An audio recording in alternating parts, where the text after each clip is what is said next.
The sky over New York was blue and clear that morning. Birds were singing, cars were moving on the streets. Nobody knew that today was the day everything would change. At exactly 9:14 a.m., the sun went dark. Not because of clouds, not because of an eclipse. Something huge was blocking it. People stopped walking. They looked up. Their mouths opened in shock. A massive shadow covered half the sky. It was not a cloud. It was not a plane. It was a ship. A ship so large that it made buildings look like toys. The shadows stretched from one end of the city to the other. Then more shadows appeared.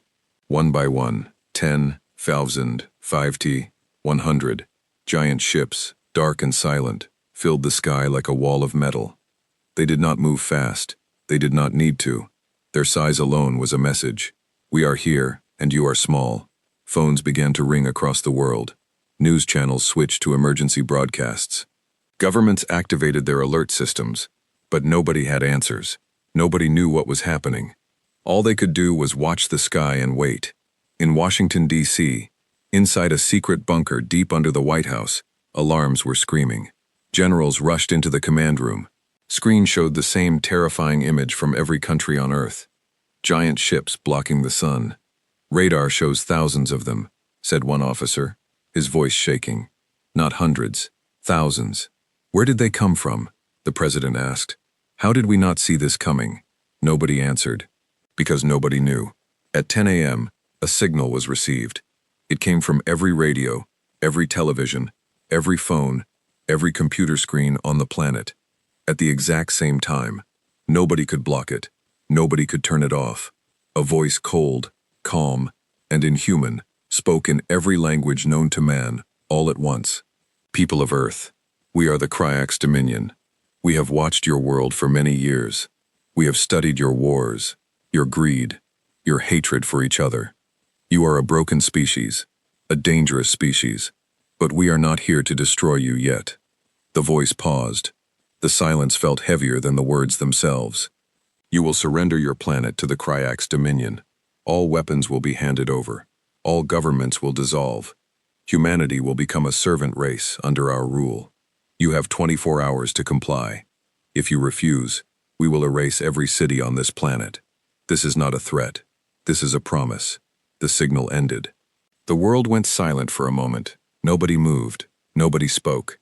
It was as if the entire planet was holding its breath. Then the panic began. In Tokyo, people ran through the streets looking for shelter that did not exist. In London, shops closed within minutes. In Mumbai, families gathered together, holding each other tightly. In small towns and big cities, in every corner of the world, people were afraid. Truly afraid. This was not a movie. This was not a drill. This was real. News anchors tried to stay calm, but their hands shook as they read the emergency reports. Religious leaders opened their doors for prayer. Parents pulled their children close. Some people cried, some people prayed. Some people simply stared at the sky, waiting for the end. But not everyone reacted the same way. In a quiet military base in Colorado, deep inside a mountain, a woman named Captain Sarah Cole sat calmly in front of a monitor. She was 34 years old with short black hair and sharp brown eyes. She had served in the military for 12 years. She had seen war. She had seen loss. But right now she was not afraid. She was smiling. A young soldier named Private Daniels burst into the room, his face pale white. "Captain, did you see the message? They want us to surrender. They're going to destroy the whole planet." Sarah did not even turn her head. She kept looking at her screen where lines of data were moving quickly. "I saw it," she said calmly. "And aren't you scared?" Daniels asked, his voice cracking. Sarah finally turned to look at him. There was something strange in her eyes. Not fear, not panic. Something closer to amusement. Private. "Sit down for a second," she said. Daniel sat confused. "Let me ask you something," Sarah said. "Do you know how many times humanity has almost destroyed itself? Wars, plagues, famines, nuclear close calls. We've stood at the edge more times than you can count, and every single time we survived. We adapted. We got stronger. But this is different," Daniel said. "These are aliens. They have technology we can't even imagine." Sarah smiled wider. "You're right. Their technology is far beyond ours. But you know what? They don't understand. What? They don't understand us. Far away in an underground facility, hidden beneath the deserts of Nevada, something else was happening. This was not a normal military base. Very few people in the world even knew it existed. It was called Project Ember. Inside, hundreds of scientists and engineers worked day and night. Bright lights lit up long hallways filled with strange machines. In the center of the facility stood a massive metal structure covered in wires and glowing blue lights. It looked like something from the future.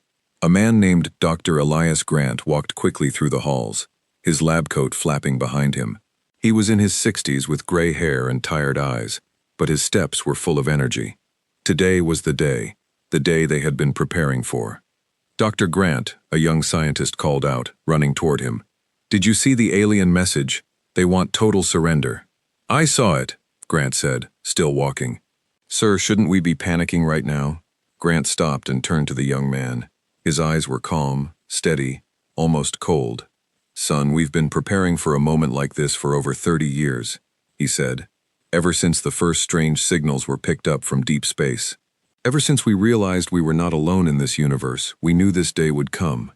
And we have been getting ready." "Ready? Ready with what?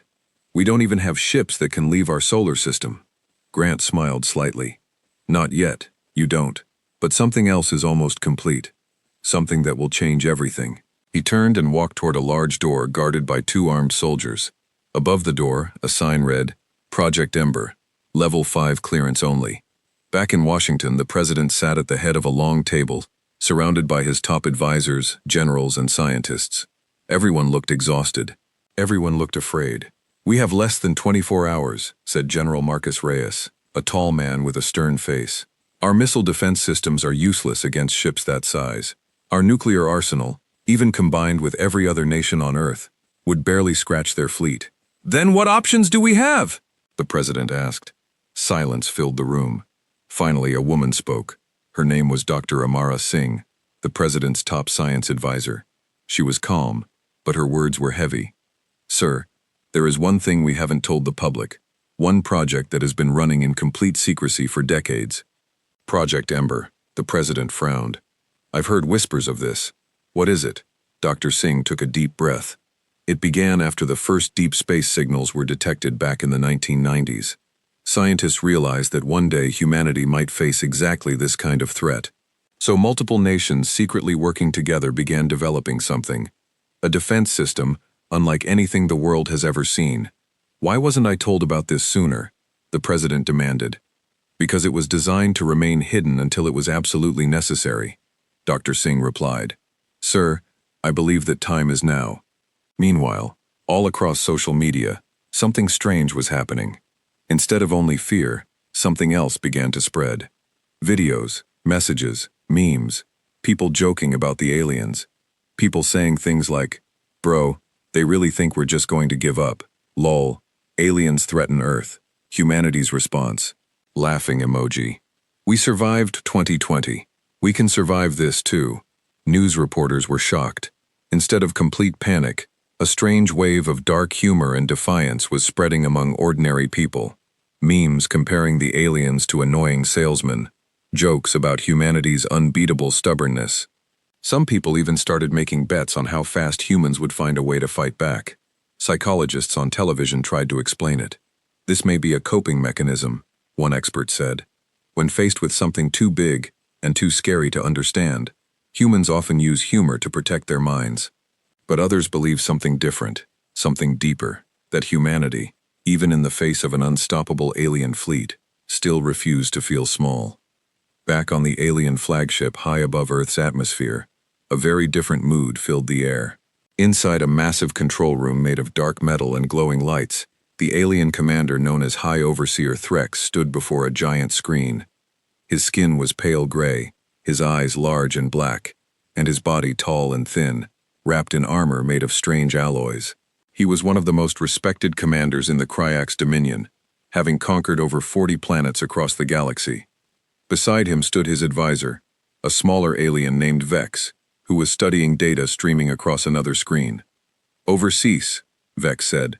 "We are receiving strange transmissions from the surface." "Show me," 3 ordered. The screen displayed thousands of human social media posts translated instantly into the Kryak's language. Threx read through them silently, his eyes narrowed. "What is this?" he asked. "They are laughing, mocking our warning." "It appears so, Overseer," Vex said, clearly confused. "Every species we have conquered before reacted with immediate fear and surrender, complete obedience. But these humans, they are behaving very strangely." Threx's expression darkened. In his centuries of conquest, no species had ever responded this way. Fear was supposed to come first. Surrender was supposed to follow, but instead, humans were joking, laughing, mocking the greatest fleet in the galaxy. "Increase surveillance on the surface," Threx ordered. "I want to understand why they are not afraid." "Yes, Overseer." Threx turned back to the massive window, looking down at the blue planet below. Small, fragile, insignificant by all accounts. And yet something about their reaction bothered him deeply. Back on Earth in Project Ember's underground facility, Dr. Grant led a small group of officials, including General Reyes and Dr. Singh, through a long hallway. At the end stood a massive door thicker than any bank vault. "This is where it all comes together," Grant said, placing his hand on a scanner. The door slowly opened with a deep mechanical hum. Inside was an enormous chamber. In the center stood a colossal machine, sleek silver, covered in glowing blue circuits that pulsed like a heartbeat. It was unlike anything the visitors had ever seen.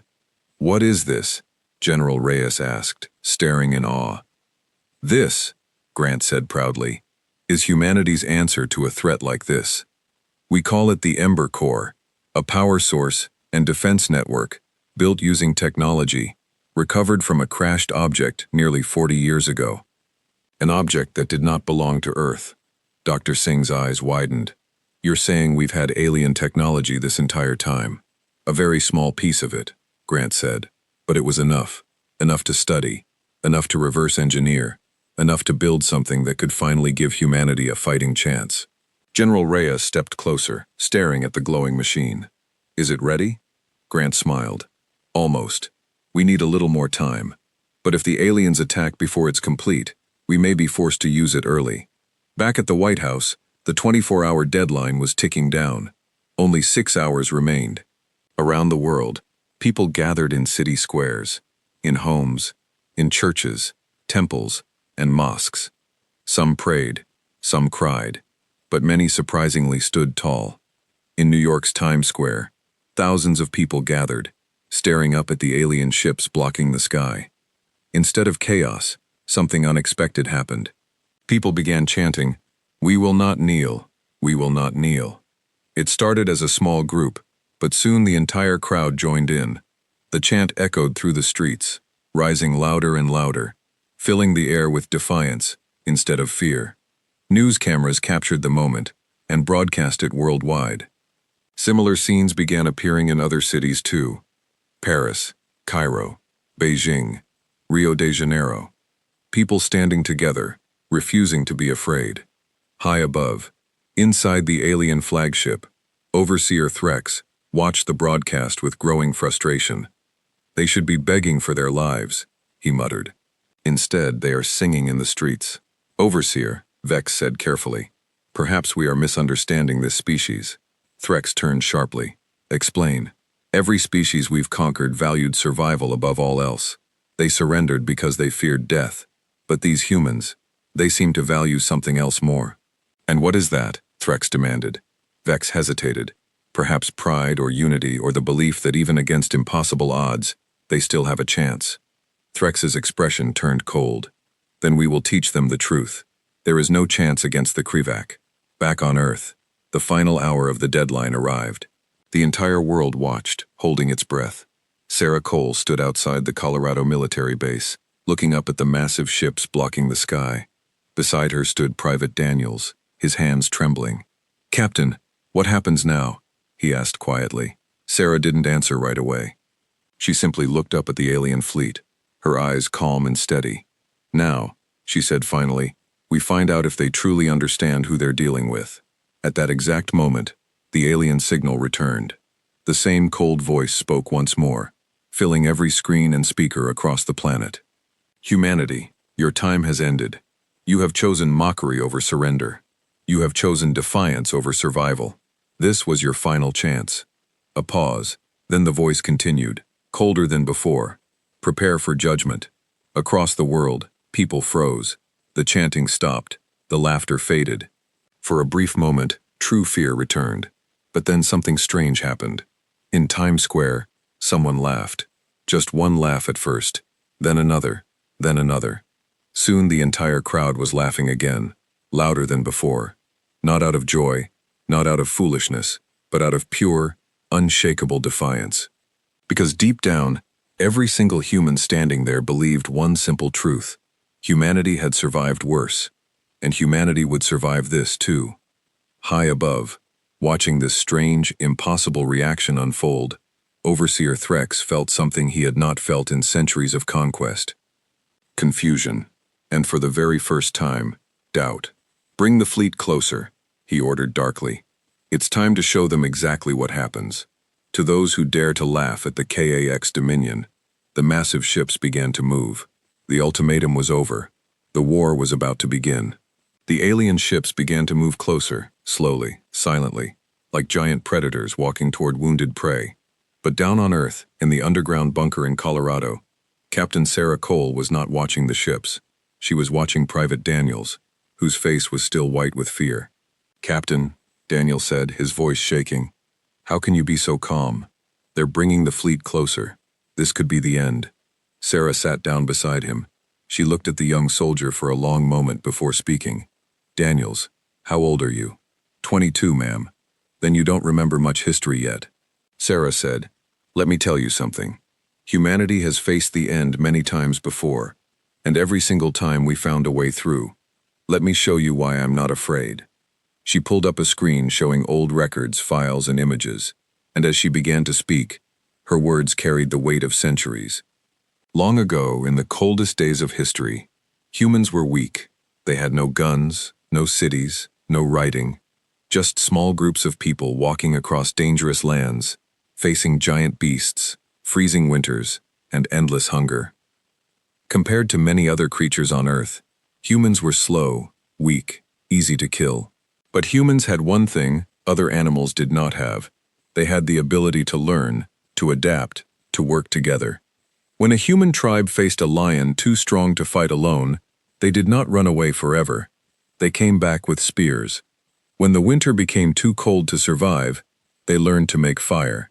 When one tool broke, they built a better one. Slowly, over thousands of years, this small, weak creature began to rise. Not because it was the strongest, not because it was the fastest, but because it never stopped adapting. Sarah paused the screen on an old photograph. A black and white image from a war-torn battlefield. "Do you know about the 2 world wars, Daniels?" "A little," he admitted. "We studied it in school. Millions of people died," Sarah said quietly. "Cities were destroyed. Entire countries were left in ruins. It seemed like the end of civilization itself. But humanity did not surrender. They rebuilt. They created new laws, new alliances, new technology. Out of the worst destruction in human history, we built the modern world." She switched the image. Now it showed old newspapers, with headlines about a deadly disease spreading across the globe. "And this?" she asked. "The Spanish flu. It killed more people than the war that came before it. There were no vaccines, no modern medicine. Entire families disappeared overnight. Yet, humanity survived. We learned. We built better hospitals, better medicine, better systems to protect ourselves." Daniel stared at the screen, his fear slowly turning into something else. Curiosity. "Every time the world tried to destroy us," Sarah continued, "we found a way to become stronger. Not because we had superpowers, not because we had luck, but because humans never stopped trying, even when things look hopeless." Far away, deep inside Project Ember's underground facility, Dr. Grant was having a similar conversation with a young engineer named Mia Chen, who had just joined the project a few months earlier. "Dr. Grant," Mia said nervously, watching the glowing Ember core pulse with blue light. "Do you really think this machine can stop an alien invasion?" Grant smiled gently. "Let me ask you something, Mia. Do you know how the internet was created? During the Cold War, right? As a military project." "Exactly. Grant said. It began as a small defense network born out of fear. During one of the most dangerous times in human history, out of fear of nuclear war, humanity created something that changed the entire world. Communication, knowledge sharing, innovation, all from a moment when people thought the world might end. He walked toward a large window overlooking the underground facility filled with hundreds of scientists working tirelessly. Humans are strange creatures, Mia, Grant continued. We are at our best when we are pushed to our limits. History has proven this again and again. Every disaster, every war, every crisis, it forces us to create something new, something better. Back in Colorado, Sarah continued explaining to Daniels, switching the screen to display old footage of rockets launching into space. After the Second World War, she said, humanity was terrified of destroying itself with the very same weapons we had built, nuclear bombs. Some scientists believed humanity might not survive another century. So what happened? Daniels asked. Instead of giving up, Sarah said, we looked upward. We built rockets. We went to space. In less than 30 years after our deadliest war, humans walked on the moon. We turned our fear of destruction into a drive for exploration.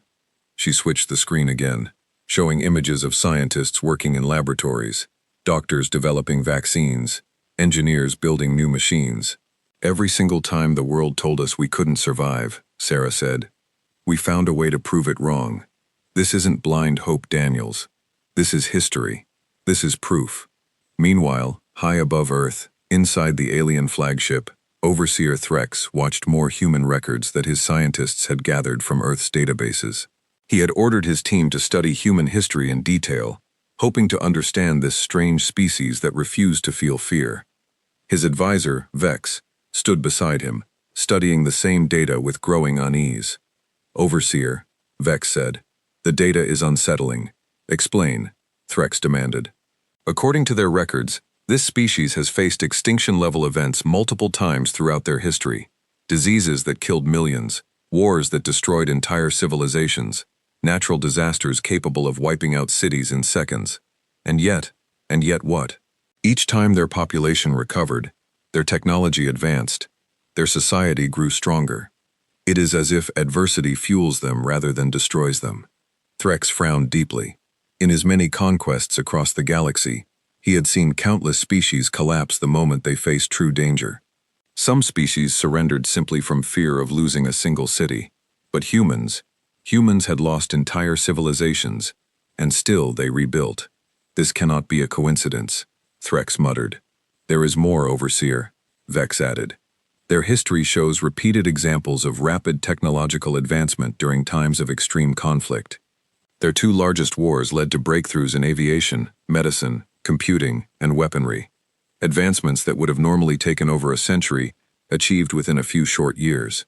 Threx's eyes narrowed. You are saying that by attacking them, we may be accelerating their evolution. Vex hesitated before answering. It is a possibility, Overseer. Back on Earth in Washington, D.C., President Anderson sat in a private meeting with Dr. Singh, discussing the same troubling pattern. Dr. Singh, the president said, rubbing his tired eyes. You've studied human history extensively. Do you believe we truly have a chance against a fleet this powerful? Dr. Singh took a moment before answering. Mr. President, I believe humanity's greatest weapon has never been our technology. It has always been our ability to adapt faster than any threat we face. History has shown us this time and time again. Can you give me an example? Of course, Singh said. During the Cold War, humanity stood on the edge of nuclear annihilation for decades. Two superpowers, each holding enough weapons to destroy the entire planet multiple times over. The world lived under constant threat for nearly 50 years. And yet no nuclear war ever happened, the president said. Exactly, Singh replied. Because humans, even during the most dangerous moments in history, found ways to negotiate, to communicate, to avoid total destruction. We built systems specifically designed to prevent our own extinction. This is not luck, sir. This is human nature. We do not simply accept defeat. We fight to find another way. Back in Colorado, Sarah continued her explanation to Private Daniels, whose fear had slowly transformed into quiet determination. There's one more thing you should understand, Daniels, Sarah said. It's not just about our history of survival. It's about what makes humans different from any other species we know of. What's that? Daniels asked. Diversity, Sarah said simply. Humans are not one single type of person. We come from different countries, different cultures, different backgrounds, different ways of thinking. When we face a problem, we don't have just one type of solution. We have millions of different perspectives working together. She pulled up a new set of images. Scientists from different countries working together on international space missions. Doctors from around the world collaborating on vaccine research. Engineers from various backgrounds building complex technology together. When the aliens look at us, Sarah continued, they probably see one weak, disorganized species. But what they don't understand is that our differences are not weaknesses, they are strengths. Every culture, every background, brings a different way of solving problems. And when we combine all of that knowledge together, we become unstoppable. Daniels finished quietly. Sarah smiled. Exactly. Deep in Project Ember's facility, Dr. Grant gathered his top scientists and engineers for an emergency briefing. The room was filled with people from different countries, American engineers, Japanese physicists, German scientists, Indian mathematicians, all working together toward a single goal. Everyone, Grant said, addressing the room. I know these past few hours have been terrifying for all of us, but I want you to understand something important. This project, Project Ember, was never built by one country alone. It was built by the combined knowledge of brilliant minds from every corner of this planet. He looked around the room at the tired but determined faces staring back at him. For decades, we worked in secrecy, believing that one day, humanity might face a threat greater than anything we had ever encountered. And now that day has come. But we are not facing it alone. We are facing it together, with the combined strength of human knowledge, human innovation, and human determination. A young scientist raised her hand. Dr. Grant, do you really believe the Ember Corps can make a difference against a fleet this massive? Grant nodded firmly. I believe that no matter how advanced their technology is, they have never faced an enemy like humanity before. An enemy that doesn't simply defend itself, but constantly evolves, adapts, and improves, even in the darkest moments. High above Earth, Overseer Threx called for an emergency council meeting with his top commanders. Dozens of alien officers gathered around a massive holographic table, displaying detailed information about humanity's history and behavior patterns. I want everyone in this room to understand the situation clearly, Thray said, his voice commanding attention. This species behaves unlike any other we have conquered before. Their reaction to our ultimatum was not fear, it was defiance. One commander, a large alien named Kroth, scoffed. Overseer, this is a primitive species with primitive weapons. Their defiance means nothing against our fleet, does it not? Thray said sharply. According to historical records, similar defiance has led this species to survive countless extinction-level events throughout their history. Wars, diseases, natural disasters. Each time their combined strength as a species has led not to their destruction, but to their advancement. Vex stepped forward, adding to Threx's words. There is something else, Overseer. Our scans have detected unusual energy readings coming from beneath the surface of the North American continent, readings that do not match any known human technology in our databases. The room fell silent. Explain, Threx demanded. We believe, Vex said carefully, that humanity may already possess technology beyond what we initially assessed, possibly technology not entirely of human origin. Threx's expression darkened. You believe they have already encountered another advanced species. It is a strong possibility, Overseer. The room erupted into quiet, urgent conversation among the alien commanders. Threx raised a hand for silence. Then we cannot underestimate them, he said firmly. Increase our defensive scans. Prepare full battle formations. If this species truly possesses hidden technology, we must be ready for anything. Back on Earth, as the sun began to set over Colorado, Sarah Cole and Private Daniel stood outside the base, staring up at the massive alien ships still hovering silently above. Captain, Daniel said, thank you for explaining all of this. I understand now why you're not afraid. Sarah placed a hand on his shoulder. It's not that I'm not afraid, Daniels. I am. Every human on this planet right now feels fear. But fear doesn't have to control us. Throughout our entire history, humans have felt fear in the face of impossible odds. And every single time we found a way to turn that fear into strength. She looked up at the alien ships, her eyes steady and determined. They think we're afraid because we're weak, she said. But the truth is, we've survived worse than this. Plagues that killed millions, wars that destroyed entire generations, disasters that wiped out cities in seconds. And every single time humanity rebuilt, humanity adapted, humanity became stronger. Daniels looked up at the sky as well, his fear replaced by something new, quiet determination, and perhaps even a small flicker of hope. "So what happens now?" he asked. Sarah smiled slightly. "Now we do what humans have always done best. We adapt, we prepare, and when the time comes, we fight back." Meanwhile, deep within Project Ember's underground facility, Dr. Grant received an urgent message from General Reyes. Dr. Grant Reyes said through the communication screen, his voice tense. "The alien fleet has moved closer. Satellite data shows increased activity across multiple ships. We believe an attack could happen within the next few hours." Grant's expression turned serious. "Understood, General. How much time do we have before the Ember Core reaches full power?" "Our estimates say 6 more hours," a nearby engineer answered nervously. "Then we don't have a choice," Grant said firmly. "We push forward. We complete this project no matter what it takes." He turned to address his team once more, his voice filled with determination. "Everyone listen closely," Grant said. "What we are building here isn't just a machine. It's proof of everything humanity has ever achieved. Proof that no matter what threat we face, we find a way to rise above it. We have 6 hours to finish what we started. Let's make sure history remembers this moment, as the moment humanity refused to kneel." The scientists and engineers nodded, their fear transforming into focused determination as they returned to their work with renewed energy high above, inside the alien flagship. Overseer reared down at the blue planet below, his mind heavy with unfamiliar doubt. For centuries, he had led conquest across dozens of worlds, each one falling swiftly before the might of the Kryak's dominion.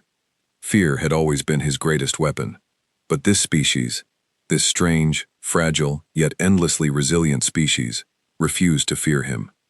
"Vex," Thray said quietly, still staring at Earth. "Prepare a full strike force. If words alone cannot make them surrender, then perhaps a demonstration of true power will." "Yes, Overseer," Vex replied. "Shall we target a major city?"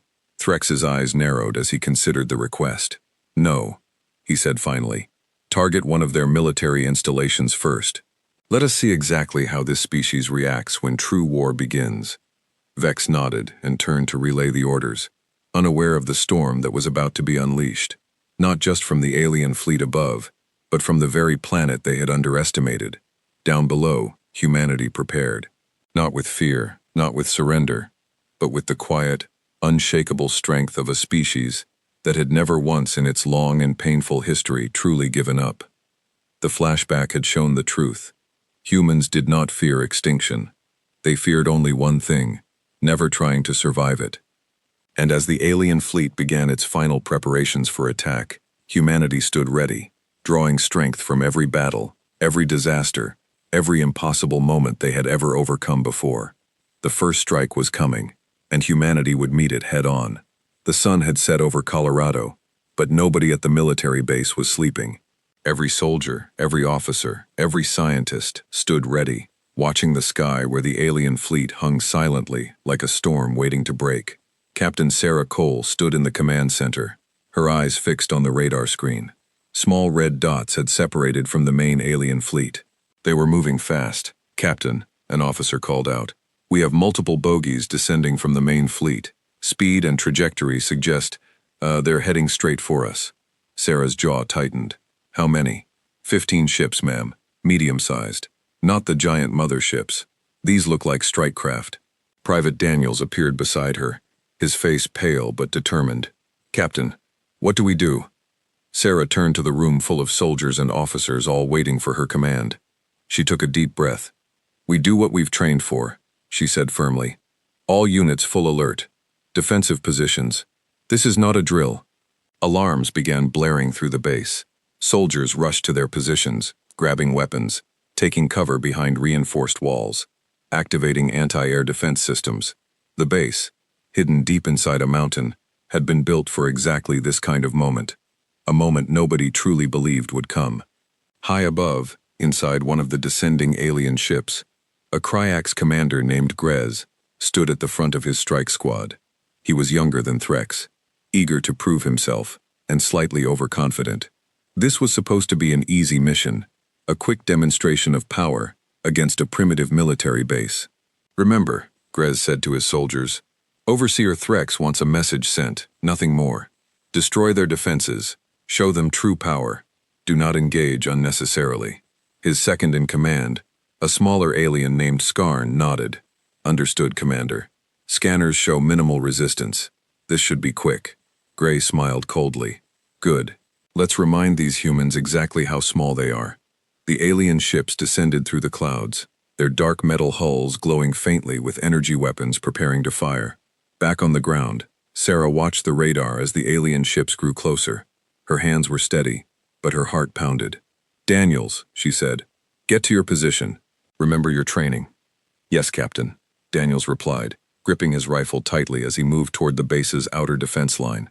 Around the base, soldiers positioned anti-aircraft guns, missile launchers, and energy shields. Technology developed secretly over the past decade, designed specifically for a moment like this. Nobody knew if it would be enough, but they were ready to find out. "All units," Sarah's voice echoed through the base's communication system. "Hold your positions. Wait for my signal." The alien ships broke through the clouds, their massive shapes becoming visible against the night sky. Bright spotlights from the base illuminated their dark holes, revealing strange symbols and glowing blue engines. For a moment, everything was silent. Then, the first alien ship opened fire. A bright beam of blue energy shot down from the lead alien ship, striking the ground near the base's outer perimeter. The explosion was massive, shaking the entire mountain. Dust and rocks flew into the air, as alarms blared even louder. "They're firing!" someone shouted. "Return fire! Return fire!" The base's defense systems activated immediately. Anti-aircraft guns roared to life, sending streams of bullets and missiles toward the descending alien ships. Bright flashes lit up the night sky as explosions echoed across the mountains. Inside the lead alien ship, Commander Grez watched in surprise as human weapons actually managed to strike his ship's shields, causing them to flicker. "Commander," Skarn called out, "their weapons are stronger than expected." "Shields down to 85%. Gray frowned. This was not supposed to happen. Every previous conquest had shown weaker resistance. Increase firepower. Show them our true strength. The alien ships unleashed a heavier barrage of energy weapons, striking the base's outer defenses. Several human anti-aircraft positions were destroyed instantly, explosions ripping through the night. Soldiers scrambled for cover as the ground shook violently. "Captain!" an officer shouted. "We're losing outer defenses fast." Sarah gritted her teeth. "Activate Phase 2 now." Deep beneath the base, hidden systems roared to life.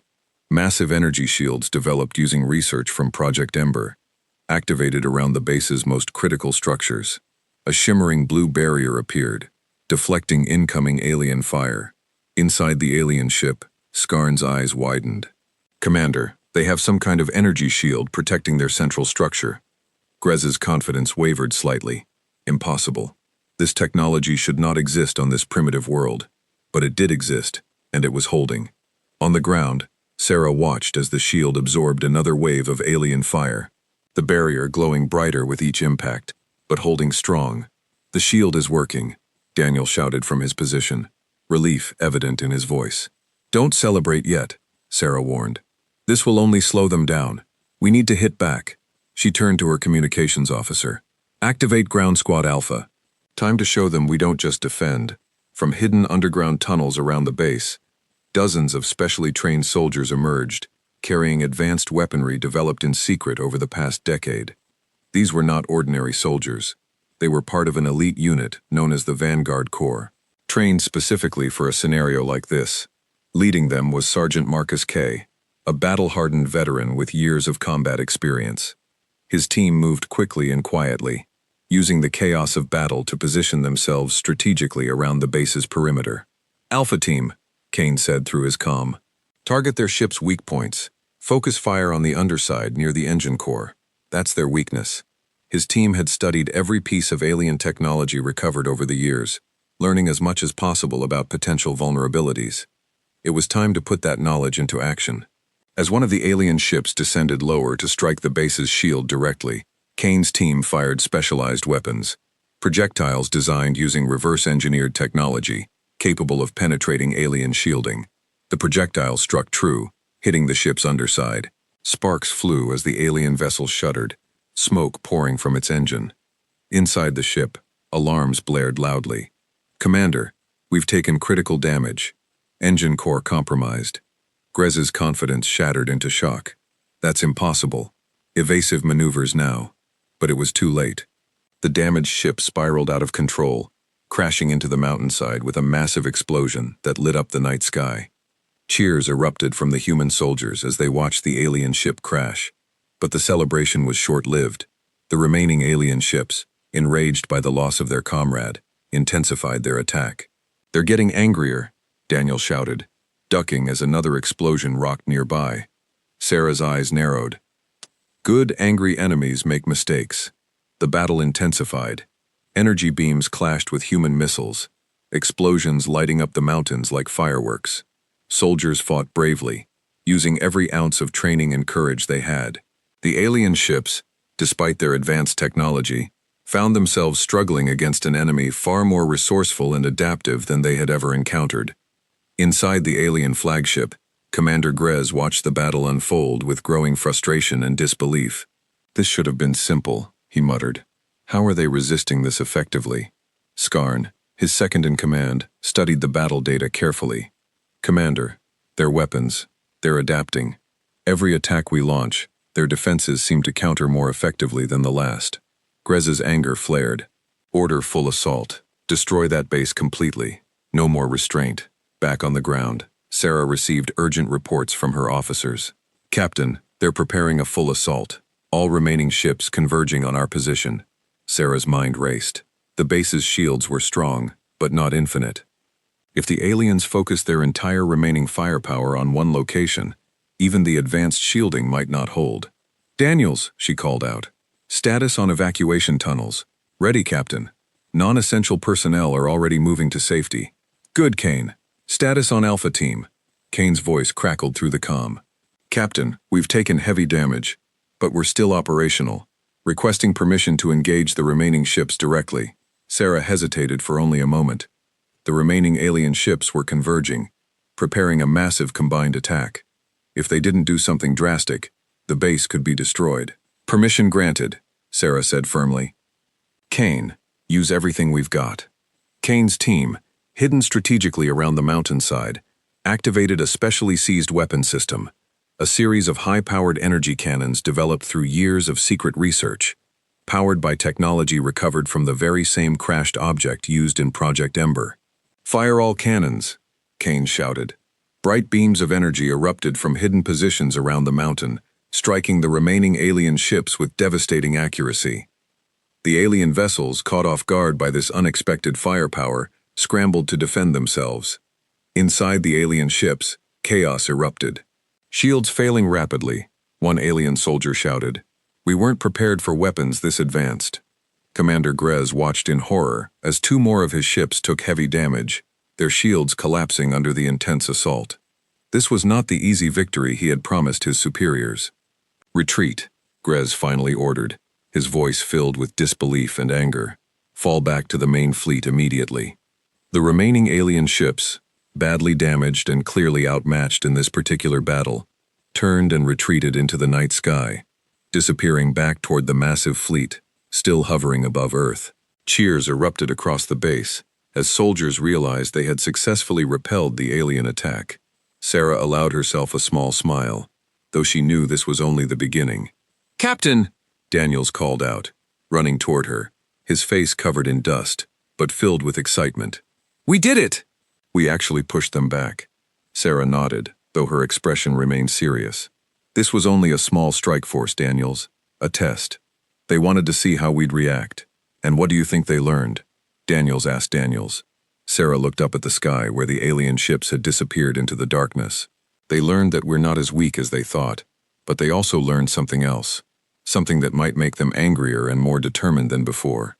Aboard the alien flagship, Commander Grez stood before Overseer Threx, his head lowered in shame. The damaged remains of his strike force limped back into the main fleet, several ships severely damaged, one completely destroyed. "Explain yourself," Threx demanded coldly. "Overseer," Gray said nervously. "Their defenses were far stronger than anticipated. They possessed technology capable of penetrating our shields, weapon systems that shouldn't exist on a primitive world like this." Threx's expression darkened further. "This confirms what Vex suspected. They have already gained knowledge from an external source." Vex stepped forward, reviewing the battle data carefully. "Overseer, analysis of the human weapons used shows patterns similar to technology used by several other species we have previously encountered across the galaxy. It is possible they've recovered fragments of alien technology from past incidents." Threx clenched his fist tightly, his patience wearing thin. "This changes things. This is no longer a simple conquest. This is now a real war." He turned to address his assembled commanders. "Prepare the full invasion fleet. No more small strike forces. No more testing their defenses. It's time to show this insignificant planet exactly what true power looks like." Back on Earth, as dawn broke over the Colorado mountains, Sarah stood outside the base watching the sunrise. Smoke still rose gently from the crash site of the destroyed alien ship. Soldiers worked quickly, securing the wreckage for study, hoping to gain more insight into alien technology. Dr. Grant arrived shortly after, accompanied by a team of scientists eager to examine the crashed alien ship. He approached Sarah, extending his hand. "Captain Cole," Grant said, "your team performed exceptionally well last night. This wreckage will provide invaluable information for Project Ember." Sarah shook his hand firmly. "Dr. Grant, I'm glad we could help, but this was only their first strike. They'll be back, and next time, it won't be a small squad." Grant nodded seriously. "I understand. That's why we can't afford to waste any time. This wreckage might hold exactly what we need to finish Project Ember ahead of schedule." "How long until it's ready?" Sarah asked. "With this new information," Grant said, glancing at the smoking wreckage. "Perhaps only a few days, but we need to move quickly. The aliens won't make the same mistake twice." Meanwhile, news of the battle spread rapidly across the world. Television stations broadcast footage of the destroyed alien ship, though details remained limited due to military secrecy. Still, people around the world watched with renewed hope and determination. In Times Square, crowds gathered once more, watching news reports on giant screens. When footage of the crashed alien ship appeared, cheers erupted throughout the crowd. "They're not invincible," someone shouted. "We can fight back." The mood across the planet shifted subtly. Fear remained, but now it was mixed with something new. Hope, determination, and a growing belief that humanity truly had a chance. High above, deep within the alien flagship, Overseer Threx watched Earth's growing defiance, with increasing frustration and concern. He gathered his top commanders once again, his voice filled with cold determination. "This species continues to surprise us," Three said grimly. "Every attempt to intimidate them only strengthens their resolve. It is clear now that half measures will not suffice." He turned toward Vex, his advisor. "Prepare full battle formations, all ships, all weapons. We attack their capital cities directly within 12 hours. Vex hesitated slightly. "Overseer, if we escalate to full-scale attacks on civilian population centers, their response could become unpredictable." Threx's eyes narrowed coldly. "Good. Let them respond. Let them show us exactly what they're capable of. Because after tonight there will be no more room for hesitation, no more room for mercy." He turned back toward the massive window, staring down at the blue planet below, now illuminated by the rising sun. "This species wanted a war," Thray said quietly. "Very well, we will give them exactly that." Back on Earth, as reports of the aliens' next move reached Washington, D.C., President Anderson called an emergency meeting with world leaders through secure video communication.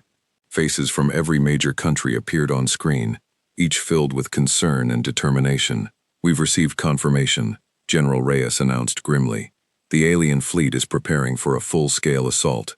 Multiple major cities are potential targets. What are our options?" asked the Prime Minister of the United Kingdom. Dr. Singh stepped forward, addressing the international leaders. "Project Ember is nearing completion. with the data recovered from last night's battle. We believe we can finish ahead of schedule, but we need time, and more importantly, we need unity. Then let's give them exactly that, President Anderson said firmly. Every nation, every resource, every weapon we have combined into a single unified defense. If they want to test humanity's strength, let's show them exactly what happens when the entire world stands together. Around the world, nations began mobilizing. Military forces combined resources, sharing technology and strategies previously kept secret. For the first time in history, humanity truly began uniting against a common threat. As night fell once again over Earth, tension filled the air. Everyone knew what was coming.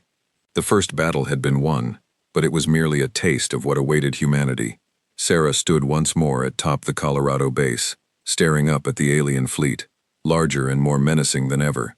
Beside her stood Daniels, Kane, and dozens of soldiers, all preparing for what was to come.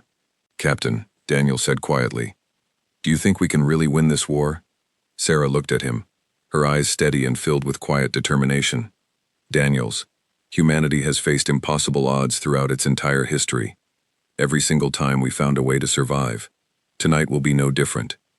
She looked back up at the sky, watching as the massive alien fleet began to move, preparing for their full assault. "They wanted to see how we'd react to their power," Sarah said softly. "Now it's time for them to see how humanity reacts to a real war." The alien fleet began its descent. The first battle was over. The real war was about to begin. High above Earth, inside the massive command chamber of the Krivak, tension filled the air. The room was built from dark metal, lit only by cold blue light. A large circular table stood in the center, surrounded by holographic screens showing data from across the fleet. Around this table stood the most powerful commanders of the Kryak's Dominion, each one summoned for an emergency council meeting. Overseer 3 stood at the head of the table, his expression hard as stone. Behind him, screens displayed footage from the failed strike mission, the destroyed ship, the retreating squad, the stubborn resistance from a species they had expected to crumble in fear. "Report," 3 said coldly, his voice echoing through the chamber. Commander Grez, still shaken from his defeat, stepped forward nervously. "Overseas. Our strike force encountered unexpected resistance. Human defenses were far stronger than predicted. We lost one ship completely, and 3 others sustained heavy damage." A murmur spread across the room. Several commanders exchanged uneasy glances. "This is unacceptable," growled a large, broad-shouldered commander named Croth, slamming his fist on the table. "We are the Kryak's Dominion. We have conquered 43 worlds. How can a primitive species like this cause us such difficulty?" "They are not as primitive as we assumed," Vex said calmly, stepping forward with a data screen in hand. "Our scans confirm that humans possess technology far beyond what should be possible for their level of civilization. We believe they have recovered and studied alien technology from a previous incident." The room fell silent for a moment. "Then someone has already made contact with them," said another commander, a thin, calculating alien named Zur. "This complicates matters significantly." Threx raised a hand, silencing the growing chatter. "Regardless of how they obtained this technology, the fact remains they resisted us, and worse, they have shown no fear." He turned toward the main screen, displaying footage of humans celebrating in the streets, laughing, chanting, standing defiantly against the alien fleet above them. "Look at this," Thray said, his voice filled with disbelief. "Every species we have ever encountered reacted to our presence with immediate terror, surrender within hours. But these humans, they mock us. They celebrate their small victories as if they stand a true chance against us." Croth scoffed loudly. "It is meaningless bravado, Overseer. A few destroyed ships mean nothing against our full fleet. Let us end this quickly. Full invasion, immediate and total destruction of their major cities." "Patience, Croth," Vex interjected carefully. "We must understand our enemy before we act rashly. Acting without proper analysis could lead to unnecessary losses." "Losses?" Croth laughed mockingly. "We are speaking of primitive humans, not a rival empire." "And yet," Vex replied sharply, "one of our ships was destroyed, and 3 others damaged by this primitive species. I would advise caution before underestimating them further." The room grew tense as the commanders debated fiercely among themselves. Threx remained silent, watching carefully, his mind processing every argument. Finally, Threx raised his hand once more, silencing the room completely. "Enough," he said firmly. "We will not repeat the mistake of hesitation, nor will we make the mistake of reckless overconfidence. Vex, tell them what you told me earlier." Vex nodded, stepping forward to address the entire council. "Our historical records indicate a troubling pattern in human behavior. Throughout their history, this species has faced numerous extinction-level threats, wars, diseases, disasters. Yet each time, instead of collapsing, their civilization adapts and grows stronger. This is why our scans show accelerated technological development in human history during periods of extreme conflict." Vex continued. "Their two largest wars alone led to advancements in weaponry, medicine, and technology that would normally take over a century to achieve, completed within only a few years." A tense silence fell over the room as the commanders absorbed this information. "You are suggesting," said Zyra slowly, "that by attacking them, we may inadvertently accelerate their evolution as a species." "It is a strong possibility," Vex confirmed.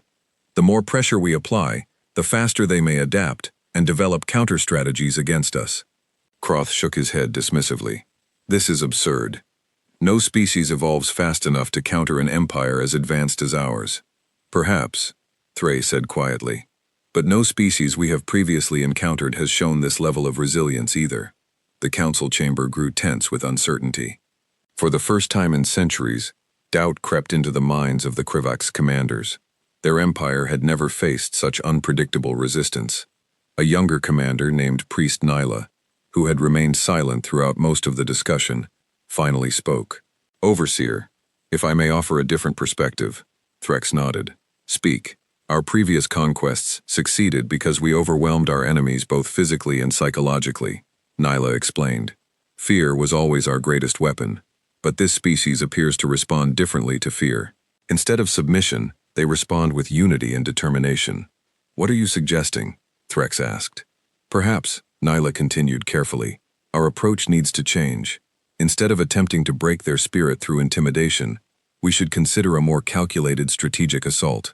Target their infrastructure, disrupt their unity, and weaken their ability to organize a coordinated defense." Croth laughed loudly. "You suggest complicated strategies against insects. Overseer, this is ridiculous. We are wasting time discussing tactics against a species with primitive weapons and technology." "Careful, Croth," Threx warned coldly. "Those insects destroyed one of our ships and damaged 3 others within hours of first contact. Do not let arrogance blind you to the reality of the situation." Croth fell silent, clearly displeased, but unwilling to challenge Threx directly. Meanwhile, back on Earth, deep inside Project Ember's underground facility, Dr. Grant and his team worked tirelessly, examining the wreckage recovered from the destroyed alien ship. Sparks flew as engineers carefully studied alien technology, extracting valuable data that could help complete their own defense project ahead of schedule. "Dr. Grant," Mia Chen called out excitedly, "we found something incredible in the ship's core systems." Grant rushed over, examining the strange device Mia had extracted. It pulsed faintly with blue energy, similar to their own Ember core. "This is a power regulator," Grant said, studying it closely. "If we can integrate this technology into our own system, it could significantly boost the Ember core's capabilities." "How long would that take?" asked General Reyes, who had arrived to oversee the recovery efforts personally. "With this new data," Grant said, excitement evident in his voice, "perhaps only 12 hours, maybe less." Reyes nodded firmly. "Then let's not waste another second. The aliens won't wait for us to finish." High above, tensions within the Kryax Council continued to rise. Threx paced slowly around the room, considering every argument presented before him. Finally, he stopped and addressed the entire council firmly. "We will proceed with full invasion preparations," Threx announced. "But we will not repeat our previous mistake of underestimating this species. Priest Nyla's strategy will be implemented alongside our overwhelming force." Nyla nodded respectfully. "Thank you, Overseer." "Croth," Threx continued, "you will lead the main assault fleet, target key military installations and infrastructure across multiple continents simultaneously, disrupt their ability to organize a unified defense." Croth smiled coldly, pleased with his assignment, As you command, Overseer, Vex, Threx continued. Monitor their technological advancements closely. If they demonstrate any further unexpected capabilities, I want to know immediately. Understood, Overseer, Vex replied. Threx turned back toward the massive window overlooking Earth, his expression thoughtful and calculating. This species believes their unity and resilience make them strong. We will test that belief directly. Let us see how united they truly remain once their cities begin to fall back on Earth.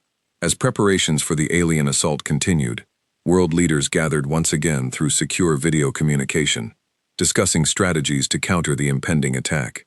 Cities across the globe began emergency preparations, evacuating civilians to safer locations, mobilizing military forces, and reinforcing defenses. In New York City, Mayor Diane Foster addressed anxious citizens gathered in emergency shelters. "We understand you're scared," she said calmly. "But remember what happened last night. Humanity fought back, and we won a battle against overwhelming odds. We can do it again." Similar messages of hope and determination spread across cities worldwide, as citizens prepared themselves for what was to come. Fear remained, but so did a growing sense of unity and resilience. Meanwhile, deep inside the Colorado base, Sarah Cole reviewed intelligence reports with growing concern. Satellite images showed clear signs of alien ships repositioning, preparing coordinated strikes across multiple locations worldwide. Captain Daniel said, entering the command room. Reports indicate the aliens are preparing simultaneous attacks on military bases across North America, Europe, and Asia. Sarah studied the map carefully, her mind racing through possible strategies. "They're trying to disrupt our unity," she muttered. "Divide our forces, weaken our coordination." "Can we stop them?" Daniels asked nervously. Sarah looked up, determination clear in her eyes. "We have to get me General Reyes on the line immediately." Within moments, Sarah was speaking directly with General Reyes, who was overseeing Project Ember's final preparations. "General," Sarah said urgently, "intelligence suggests the aliens plan simultaneous strikes worldwide, targeting military infrastructure to disrupt our coordination." Reyes nodded gravely. "We've received similar reports. Dr. Grant believes the Ember Corps will be ready within 12 hours. But if the aliens strike before then, we need to buy time," Sarah interrupted. "If we can coordinate our defenses effectively, share resources and strategies internationally, we might be able to hold out long enough." Reyes considered this carefully. "I'll arrange an emergency international military summit immediately. If there was ever a time for humanity to stand united, it's now." High above, aboard the Krivak, Overseer Threx watched carefully as his fleet prepared for the coordinated assault. Despite his outward confidence, doubt still lingered in his mind. He turned to Vex, who stood quietly beside him. "Vex," Three said quietly, "do you believe we're making the right decision?" Vex hesitated before answering honestly. "Overseer, our historical analysis suggests humanity thrives under pressure, yet we have no alternative but to proceed. Retreat now would be seen as weakness, both by humanity and by the Dominion's High Council." Threx nodded slowly, understanding the difficult position they were in. "Then we must ensure this assault succeeds swiftly and decisively. No hesitation, no mercy." "And if their resistance continues to intensify?" Vex asked carefully. Threx's eyes hardened. "Then we escalate further, until their spirit finally breaks." Back on Earth, an emergency international military summit convened via secure communication, bringing together military leaders and government officials from every major nation. Screens displayed anxious faces from countries around the world, all united by the shared threat above them. "We stand at a critical moment in human history." President Anderson began addressing the international summit. "The alien fleet prepares a coordinated assault against military installations worldwide. If we hope to survive this attack, we must act together, sharing resources, strategies, and technology without hesitation." Leaders from various countries nodded in agreement, setting aside political differences in the face of a common existential threat. For the first time, true global cooperation began to take shape, resources pooling together rapidly as nations combined their strengths. "Our scientists believe we have approximately 12 hours before completing a critical defense project," Dr. Singh explained to the assembled leaders. "If we can hold out until then, humanity may finally have a real chance to turn the tide of this war." Then let's make sure we hold out, said the Prime Minister of Japan firmly. Humanity has never faced a challenge quite like this, but we have also never stood united quite like this either. As preparations intensified worldwide, tension grew thick in the air. Soldiers reinforced defenses, scientists rushed to complete critical technology, and citizens prepared themselves mentally and physically for what was to come. Back in Colorado, Sarah addressed her soldiers one final time before the impending assault. "Listen closely," she said, her voice steady and clear. "The aliens believe they can break our spirit by attacking multiple locations simultaneously. They think dividing our forces will weaken our resolve. But we know better. We know humanity's greatest strength has never been about individual battles. It's about our ability to unite, adapt, and overcome, no matter how impossible the odds may seem." She looked around at her soldiers, their faces filled with determination despite their fear. Tonight they'll learn exactly what that means. High above, Overseer Threx gave the final order. The massive Cryax fleet began moving into position, preparing simultaneous strikes across multiple continents. Commander Croth, eager to prove his strength, led the main assault force confidently toward Earth's atmosphere. "Prepare all ships," Croth commanded coldly. "It's time to remind humanity exactly how insignificant they truly are." The alien fleet descended rapidly, ready to unleash devastating force upon Earth's defenses. But down below, humanity stood ready, united and resolute, prepared to face the greatest challenge in their history. The Council's panic had led to a decision. Full-scale invasion, no more hesitation, no more caution. But as the alien ships descended toward Earth, neither Threx nor his commanders truly understood the depth of humanity's resilience, nor the surprises that awaited them below. The real war was about to begin, and humanity stood ready to prove exactly why they were a species unlike any other the Cryax Dominion had ever encountered. The sky split open with fire. Across North America, Europe, and Asia, thousands of Cryax ships dropped from the massive motherships at the exact same moment. It was not a single attack anymore.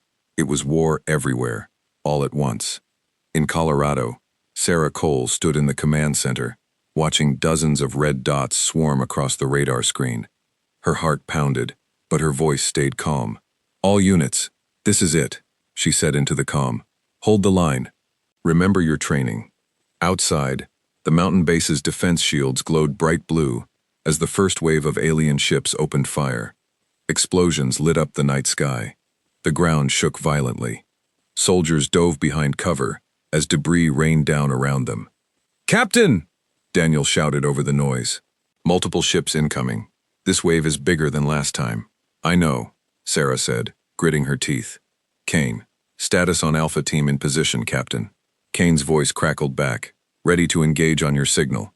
Sarah watched the screen carefully, waiting for the right moment. The alien ships descended lower, confident, arrogant, expecting an easy victory. "Fire," Sarah ordered. The mountainside erupted with light as hidden cannons unleashed their full power. Alien ships scrambled to defend themselves, but this time, humanity was ready. Every weakness discovered from the previous battle had been studied, analyzed, and exploited. One alien ship took a direct hit to its engine core and spiraled into the mountainside, exploding in a fireball. Another lost its shields entirely, retreating in a panic. But there were simply too many ships. For everyone destroyed, 3 more took its place. Inside one of the descending Cryax ships, Commander Croth watched the battle unfold with growing fury. "They're fighting back harder than before," one of his soldiers shouted. "Then hit them harder," Croth roared. "Full firepower. Level that mountain if you must." The alien ships unleashed a massive combined barrage, striking the base's shield directly. The barrier flickered, straining under the intense assault. Alarms blared throughout the base. "Shield integrity dropping," an officer shouted. 60%, 50%. Sarah's mind raced. If the shield failed, the base would be exposed completely. "Everyone, brace for impact," she shouted. Meanwhile, across the ocean, similar battles raged in Europe and Asia. In Germany, military bases fought desperately against wave after wave of alien attacks. In Japan, coastal defenses held their ground using experimental energy weapons developed through international cooperation over the past 12 hours. In India, Soldiers fought alongside scientists, defending research facilities crucial to humanity's survival. Everywhere, the same story repeated. Humanity, though outmatched in raw power, fought with unmatched determination, adaptability, and unity. Every battle taught new lessons. Every lesson was shared instantly across the world through secure communication networks, allowing humanity to adapt faster than the aliens could react. Back in Washington, D.C., President Anderson watched reports flooding in from every corner of the globe. Casualties were rising, cities were burning, but humanity was still standing. "Mr. President," Dr. Singh said urgently, "Project Ember reports the Ember Core is nearly complete. They need only a few more hours. Can our forces hold that long?" Anderson asked, his voice heavy with worry. Singh hesitated. "It will not be easy, sir, but humanity has never been about easy." Back in Colorado, the base's shield finally shattered under the relentless alien assault. Explosions rocked the mountain as debris rained down on the defenders below. "Shields down!" an officer shouted. "We're exposed." Sarah's heart sank, but she refused to give in to panic. All units fall back to secondary defense positions. Kane target their command ship directly. Kane's team, though battered and exhausted, regrouped quickly, focusing their remaining firepower on the largest alien vessel leading the assault, Commander Croth's own ship. Inside the ship, Croth felt the vessel shudder violently as human weapons struck true. "Commander, our shields are failing," Skarn shouted from behind him. Cross's confidence cracked slightly, but his anger only intensified. "Impossible. Increase power to our main cannon. End this now." The massive alien ship began charging a devastating weapon, aimed directly at the heart of the Colorado base. Sarah watched in horror as the alien ship's weapon glowed brighter, preparing to unleash a devastating blast capable of destroying the entire base. "Everyone, evacuate immediately," Sarah shouted desperately. "Fall back now." Soldiers scrambled to escape, but time was running out. The alien weapon reached full power, ready to fire.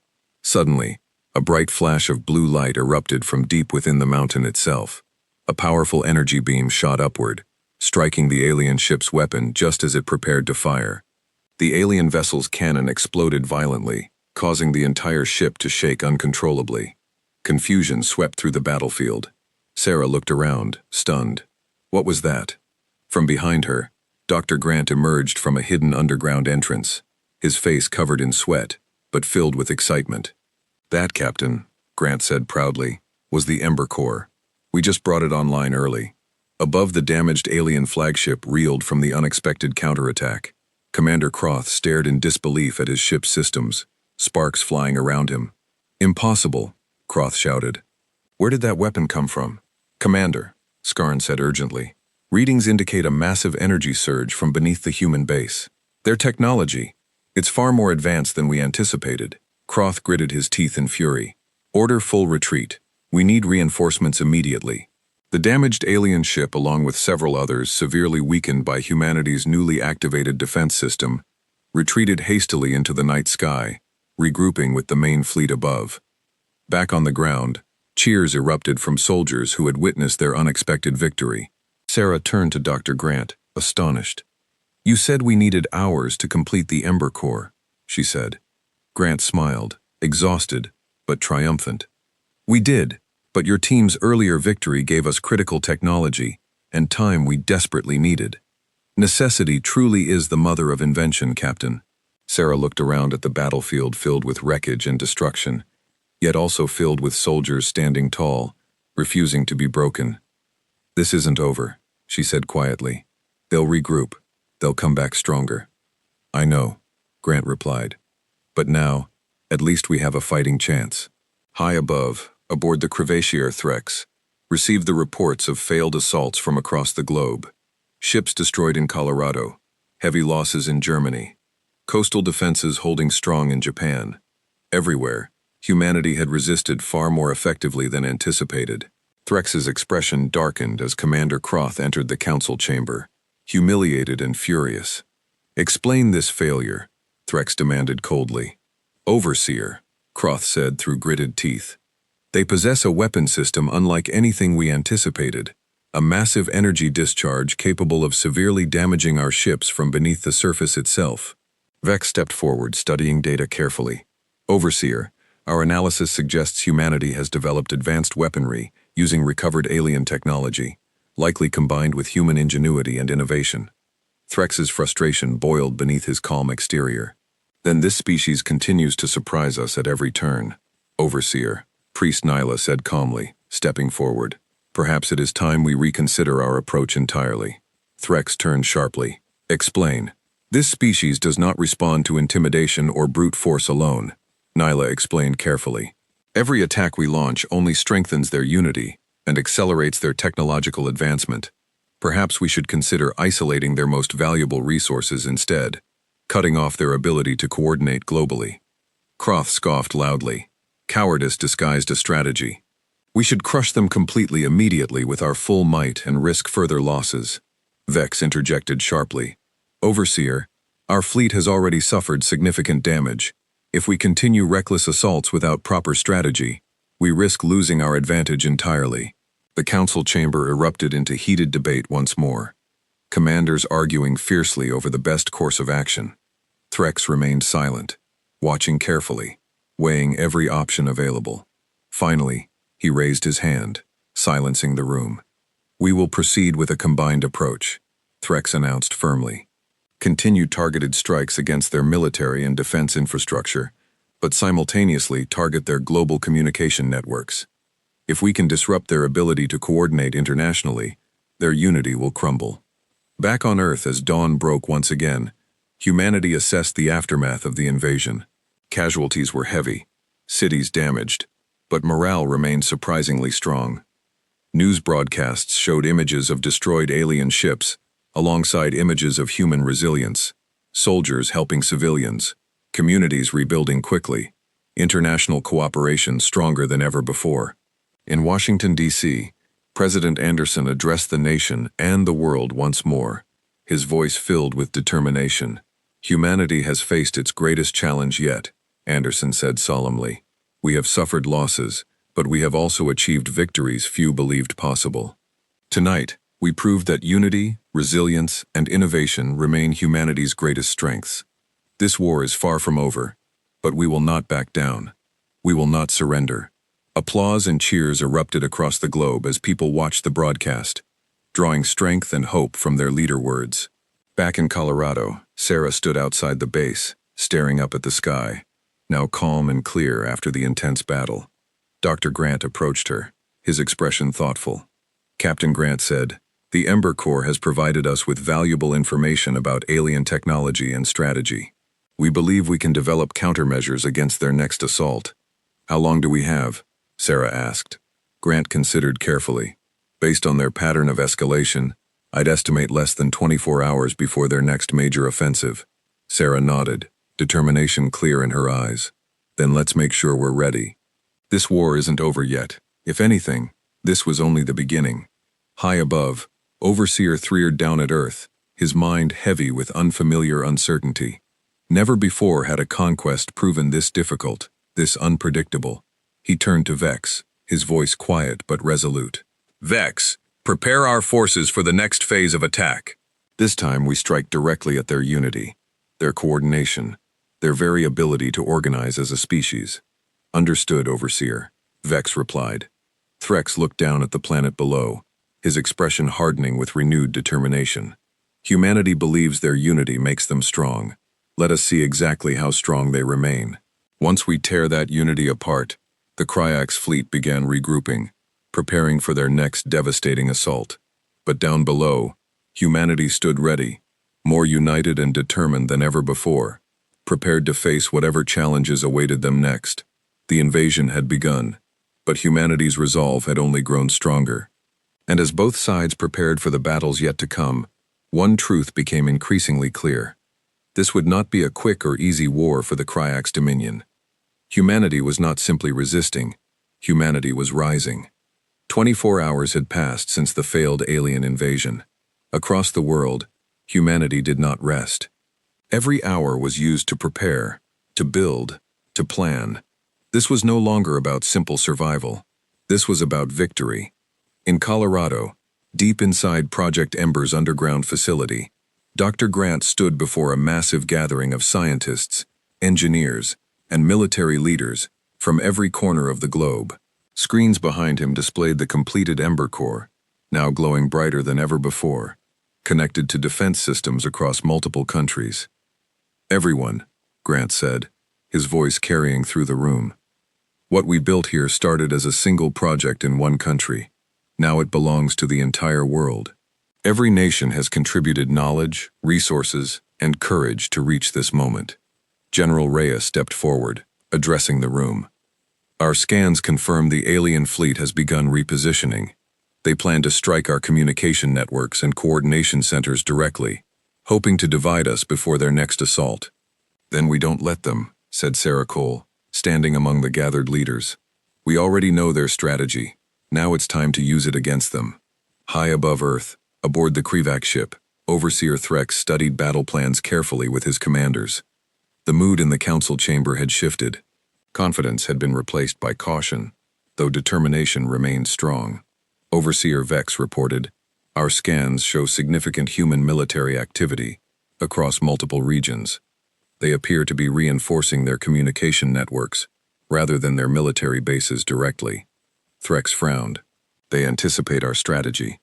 "It appears so," Vex confirmed. Croth, still bitter from his earlier defeat, stepped forward. "Then we adapt as well, Overseer. Strike swiftly, before they finish their preparations." Threx considered this carefully. Every previous assumption about humanity had proven wrong. Every calculated strategy had been met with unexpected resistance. Yet retreating now was not an option. Not for the Kryak's dominion. Not after suffering such humiliating losses. "Prepare the fleet," Threx finally ordered. "We strike within the hour. No more hesitation. No more mistakes." Back on Earth, Sarah stood before her soldiers one final time, her voice steady and calm despite the tension in the air. "This is it," she said. "Everything we've learned, everything we've built together as a species, comes down to this moment. They think our unity is our weakness, something they can break apart. But they're wrong. Our unity is our greatest strength, and today we prove it." Soldiers nodded, determination clear in their eyes. Around the world, similar speeches were given, similar preparations made. Humanity stood ready, united as never before in its long, difficult history. The alien fleet descended once more. This time faster, more coordinated, more determined. But humanity was ready. As alien ships targeted communication towers and coordination centers, hidden defense systems activated instantly, protected by newly developed shielding technology derived from the Ember core. In Colorado, Kane's team reinforced with new weaponry, targeted incoming alien ships with precise coordinated strikes. In Germany, soldiers used newly shared technology to intercept alien attacks on communication networks. In Japan, defense forces successfully repelled another wave of alien ships, protecting critical coordination centers. Everywhere, humanity's unified defense held strong, frustrating the Krivasi plan strategy. Aboard the flagship, Threed with mounting frustration, as reports of failed strikes flooded in from every region. "Overseer," Beck said urgently, "our attacks are failing across every front. Their coordination remains intact." Threx's anger flared, but beneath it, doubt grew stronger. How is this possible? How can a species this primitive continually adapt faster than our own forces? Vex hesitated before answering honestly. "Perhaps, Overseer, it is because they are fighting not just for survival, but for something greater. Unity, purpose, something our own forces may lack." Back on Earth, as the alien assault faltered, Dr. Grant received urgent data from the battlefield. His eyes widened with excitement as he studied the alien fleet patterns closely. "Captain Cole," Grant said urgently, contacting Sarah directly, "we've identified a critical weakness in their fleet formation. Their command ship, the one leading their tactical strikes, has minimal defenses protecting its rear systems." Sarah's eyes narrowed with determination. "Can we exploit this weakness?" "Yes," Grant said, "but it requires precise coordination and perfect timing. If we strike now while their fleet is distracted by failed assaults, we might be able to our entire command structure." Sarah didn't hesitate. "Then let's do exactly that." Quickly, Sarah coordinated with military leaders worldwide. sharing Grant's critical intelligence instantly through secure networks. Within minutes, coordinated strike teams from multiple nations prepared for a bold counterattack, targeting the alien fleet command structure directly. High above, unaware of humanity's coordinated plan, Threx continued issuing orders, frustrated by the continuous failures across his fleet. Concentrate all remaining forces on their primary defense structures, Threx commanded. We must break through somewhere immediately. As alien ships regrouped, concentrating their firepower on specific human defense points, humanity's coordinated strike teams moved swiftly into position, exploiting the exact weakness Grant had identified. All units, Sarah's voice echoed clearly across international communication channels, target their command ship's rear systems. This is our chance to turn the tide completely. Coordinated human forces combining advanced weaponry from multiple nations launched a precise, devastating strike directly at the alien flagship's vulnerable rear systems. Explosions rocked the massive vessel violently, catching the Kryax completely off guard. Inside the flagship, alarms blared loudly as critical systems failed rapidly.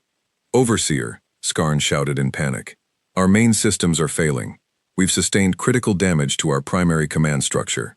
Threx's confidence shattered instantly, replaced by genuine shock and disbelief. Impossible.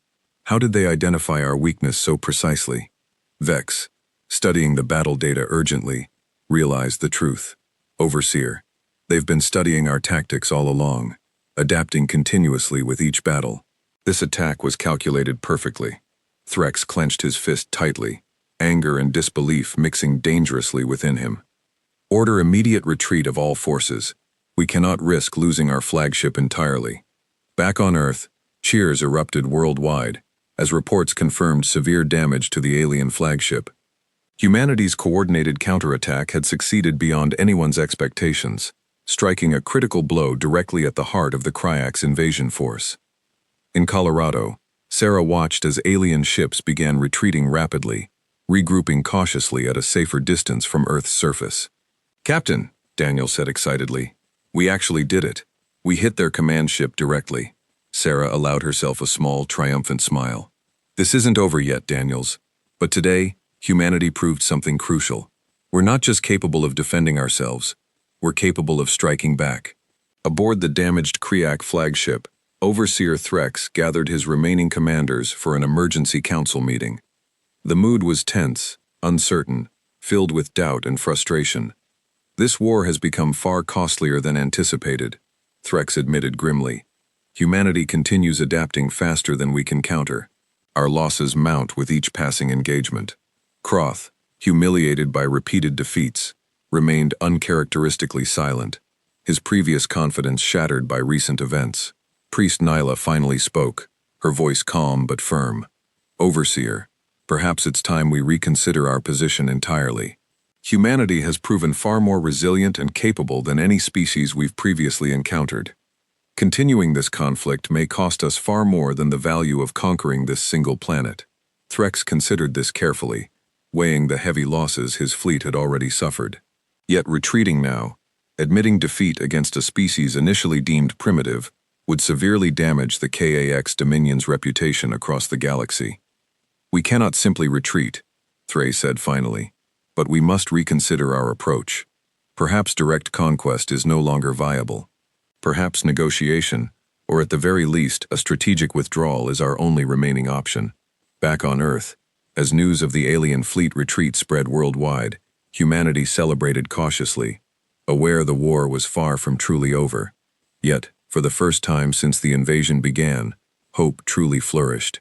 President Anderson addressed the nation and the world once more, his voice filled with pride and determination. "Today, humanity achieved something remarkable," Anderson declared. "We proved that unity, courage, and innovation can overcome even the most powerful adversaries. But we must remain vigilant, for this war is not yet finished." Sarah, watching the broadcast from Colorado, turned to Dr. Grant, her expression thoughtful. "Do you think they'll return, Doctor?" Grant considered carefully before responding. "Species like the Kryax rarely retreat willingly, but if they do return, we'll be ready. Humanity has proven exactly what we're capable of." Days passed, and the retreating alien fleet regrouped cautiously at a safe distance from Earth, monitoring the planet closely, uncertain of their next move. Meanwhile, humanity used this valuable time wisely, strengthening defenses, sharing technology internationally, and preparing thoroughly for any future conflict. Sarah, now promoted to major, oversaw the rapid development of new defense strategies, alongside Dr. Grant and an international team of scientists and military leaders. The world had changed dramatically. Nations working together closely, united by a common purpose unlike ever before in human history. Major Cole, Grant said one evening, reviewing data carefully. Our scans indicate the alien fleet remains stationed cautiously outside Earth's atmosphere. They seem hesitant to engage further. Sarah studied the data thoughtfully. They're afraid, she said finally. For the first time, we've made them afraid. Meanwhile, aboard the Cravachier Threx continued monitoring Earth closely, uncertain about their next course of action.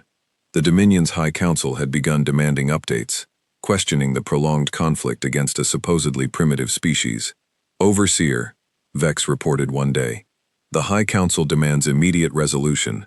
They grow impatient with our continued losses. Tree sighed deeply, the weight of command heavy upon him. Then perhaps it's time we consider a different approach entirely. Prepare a diplomatic envoy. Perhaps negotiation rather than continued conflict is our wisest path forward. Vex nodded, though uncertainty remained evident.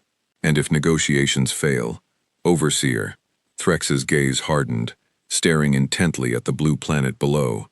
Then humanity will discover exactly what it means to face the full undivided wrath of the Krivak. Back on Earth, as tensions remained high, humanity continued preparing diligently, aware negotiations might fail. Sarah, now leading international defense coordination efforts, remained cautiously optimistic, yet fully prepared for renewed conflict. Dr. Grant, Sarah said one afternoon, studying reports carefully. Do you believe negotiations will succeed? Grant considered thoughtfully.